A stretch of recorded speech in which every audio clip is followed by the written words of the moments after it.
I'm gonna guess John Madden loved Luke Kuechly. I love Luke Kuechly watching Luke Kuechly play. Luke, the top 10 pick in the draft, great run at BC, then with the Carolina Panthers, and retired right after the season this year. He joins us now.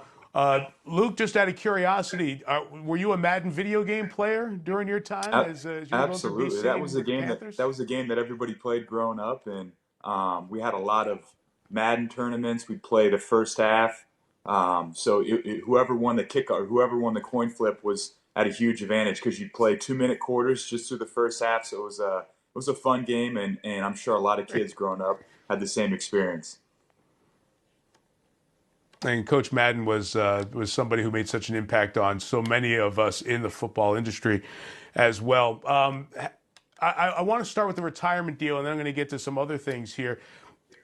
When in your mind did you know what, this is the end of the run for me? It's been a great run, but this is going to be the end. I think as the season concluded, I really kind of sat back and thought about it, and I was so fortunate to have the opportunity to play the game for 8 years, and the people around me were fantastic. Everybody in the Carolina Panthers organization treated me well. They taught me a lot. I learned a lot from the coaches to the equipment guys to the training staff all the way up through the front office. I couldn't ask for a better situation. But once the season ended, I just knew that I'd give it everything I had got, but I was done at that point, and it had nothing to do with changes in coaches or anything like that. I just think that I knew it in my heart that I gave it everything I had, and at this point, it was time for me to move in a different direction. I've spoken with Barry Sanders and Calvin Johnson, a couple of guys who certainly had more to give to the game in terms of their ability to play at a high level when they stepped away. And you were your eighth year. You made the Pro Bowl 7 times, 5-time All-Pro on that All-Decade team, which just came out. You certainly could have played at a high enough level for another few years. What is the feeling that I know I could go back to camp and play, yet you walk away at this point in your career? I think that's the part that's hard, is because I love the game of football. I love everything about it. I love the studying aspect. I love the team aspect. I think the thing that guys talk about a lot is I'm going to miss the interaction with the guys, every day. I was talking to one of my buddies the other day about it, and I said, the biggest thing I'm going to miss is going in every day. You think about it, I've never thought about football as a job. I wake up in the morning, I throw some sweats on, I throw a pair of gym shoes on, put a t-shirt Right. on, I roll in, I eat breakfast with my best friends, and then you get to go play football. So I think it was one of those things that's, you know, I still, I know when the season comes around, I'm going to have that pit in my stomach knowing that, man, I wish I was still out there. But, I think you look at it in the sense that, you've got a long life to live, and what's the best thing for you right now. And, you have to make hard decisions in your life. And I think this is one of the harder ones I've had to make. But, hopefully I can find a way to stay involved in football somehow, because it's something that I've done since a young age, and I feel very passionately about it. Young age. What are you, 28 now? I'm 28. I'll be 29 in about a week, and I started playing when I was in fourth grade. So I mean, every fall back from fourth Right. grade, whatever age 10 or 11, I've been in training camp. So I don't. It's going to be a weird feeling Yeah. with no training camp this year, but we'll see how it goes. And Luke, I'm curious about this with all athletes, whether you're 28 or 35, 36, when you walk away, you still have more to give and you have a lot more life to enjoy. Yet you may not reach the top of your profession as you have here. And for athletes, sometimes your athletic career, whenever it ends, that's the thing you're going to be known for forever, and other stuff might be an offshoot of that. What are the other areas maybe attached to football that you're looking at where you can say, okay, I can scratch that competitive itch and still do things at a really high level that can somehow replace that real adrenaline rush that winning or losing football games gives you?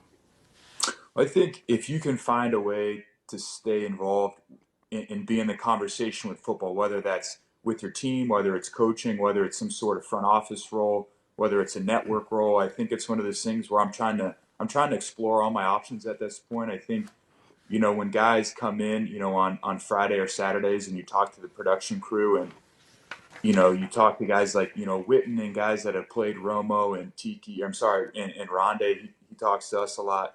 Those Mm-hmm. guys, those guys, you can tell that they played at a high level and they still have an ability to stay involved with the game. So I think that part is something that's attractive to me, just in the sense that, you know, they played it, but now they're still involved with it in an interesting role. And there's other guys that I've played with that took the coaching path. And, you know, Chase Blackburn's a guy on our coaching staff that played for, you know, 10 or 11 years. He Yes. played in New York when they won the Super Bowls, and then he played with us for 2 years. And he's our special teams coordinator. I've talked to him a lot about it. I'm like, Chase, man, what's it like? And he said it's the closest thing that I feel like I've gotten to playing the game. So there's a way to do it. You're never going to be able to replicate being on the field.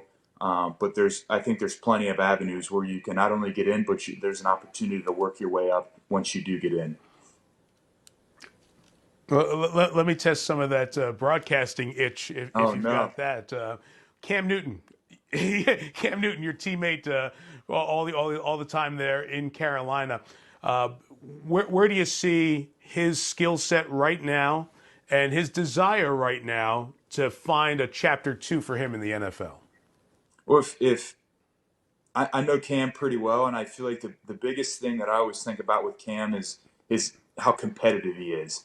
I don't think he's afraid of an opportunity where he might have to work his way into something. He's not afraid of a challenge. You know, I think there's a model that's kind of in place right now with what Tannehill did in Tennessee. You come in as the backup, and then as the season progresses, you get an opportunity. But I think, you know, everything you look at, you know, obviously New England's in the conversation. I think the Chargers are in the conversation.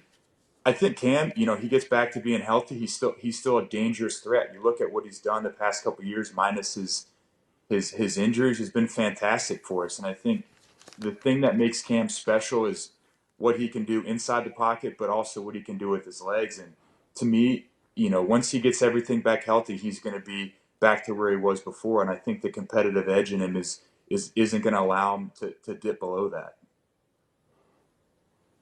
We've talked a lot about Tom Brady with our guests during the week. I want to ask you about the quarterback who's got the long time stay in the NFC South, and that's Drew Brees. In your position there in the middle as a linebacker, you guys are going eye to eye, face to face, for 60 or 70 snaps of a chess match. Can you describe from your side of that what kind of fun that was to be in those battles twice a year? Well, I think the thing that makes Drew special is everything happens when it's supposed to happen. Drew doesn't do stuff on accident. He doesn't do stuff that he hasn't thought about during the week. Everything that he does during the game has been planned out, thought out, and executed before it happened. So the thing that I knew when I knew Drew was special. Obviously, I grew up watching him, but I watched him in pregame warmups one time. It was a Thursday night game back in 2016, and I was watching him go through his pregame routine, and everything he did was just like he was in the game. Drop back was perfect. Once he hit that back foot, the ball was out. He was throwing the ball before a guy got out of a break. And then once he threw the ball, he'd go through a second, third progression. And when I saw that, I'm like, that's the reason that Drew Brees is who he is. But, you know, in the game, it's fun to compete against him because you try to do your best during the week to try to pick up on tendencies, whether it's personnel groupings or formations, and try to put it out there in the game. But it's fun because you can see him when he comes to the line of scrimmage.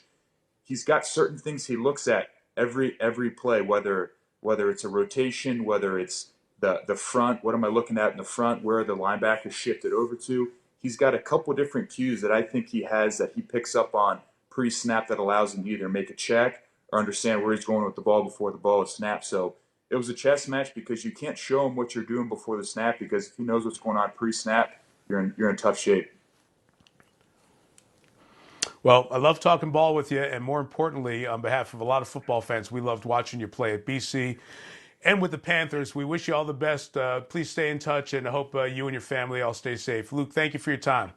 Absolutely. Thank you so much for having me. Hi, I'm Mike Tirico, and thanks for watching. Make sure to hit subscribe for the latest news and highlights from NBC Sports.